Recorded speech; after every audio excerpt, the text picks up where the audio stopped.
ኦሪት ዘሌዋውያን ምዕራፍ 24 እግዚአብሔርም ሙሴን እንዲህ ብሎ ተናገረው። መብራቱን ሁሉ ጊዜ እንድታበራበት ለመብራት ጥሩ ተወቅጦ የተጠለለ የወይራ ዘይት ያመጡል ዘንድ የእስራኤል ልጆች እዘዛቸው። በምስክሩ መጋረጃ ውስጥ በመገናኛው ድንኳን ውስጥ አሮን ከማታ እስከ ማለዳ ድረስ በእግዚአብሔር ፊት ሁሉ ጊዜ አሰናዳው። ለዘላለም ለልጅ ልጃችሁ ሥርዓት ይሁን። በእግዚአብሔር ፊት በጥሩ መቅረዝ ላይ መብራቶቹን ሁሉ ጊዜ አሰናዳቸው።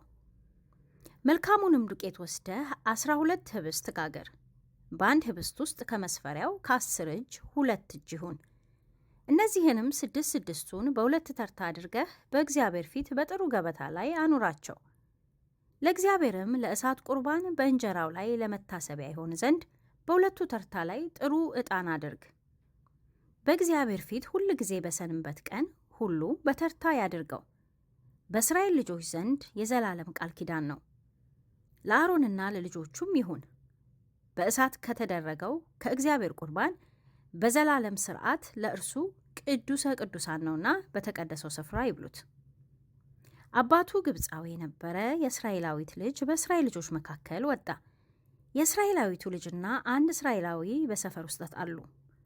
የእስራኤላዊቱም ልጅ የእግዚአብሔርን ስም ሰደበ፣ አቃለለውም። ወደ ሙሴም አመጡት። እናቱም ከዳን ነገድ የደብራይት ልጅ ነበረች፣ ስሟም ሰሎሚት ነበር። ከእግዚአብሔርም አፍ ስለ እርሱ ፍርድ እስኪወጣላቸው ድረስ በግዞት አኖሩት። እግዚአብሔርም ሙሴ እንዲህ ብሎ ተናገረው። ተሳዳቢውን ከሰፈሩ ወደ ውጭ ያውጣው፣ የሰሙትም ሁሉ እጃቸውን በራሱ ላይ ይጫኑበት፣ ማኅበሩም ሁሉ ይውገረው። ለእስራኤልም ልጆች እንዲህ ብለህ ትነግራለህ፣ ማናቸውም ሰው አምላኩን ቢሰድብ ኃጢአቱን ይሸከማል። የእግዚአብሔርንም ስም የሚሰድብ ፈጽሞ ይገደል። ማኅበሩም ሁሉ ይውገሩት። መጻተኛ ወይም የአገር ልጅ ቢሆን የእግዚአብሔርን ስም በሰደበ ጊዜ ይገደል። ሰውንም እስኪሞት ድረስ የሚመታ ፈጽሞ ይገደል።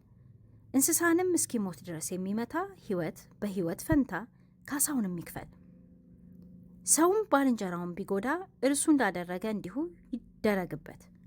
ስብራት በስብራት ፈንታ፣ ዓይን በዓይን ፈንታ፣ ጥርስ በጥርስ ፈንታ ሰውን እንደጎዳ እንዲሁ ይደረግበት።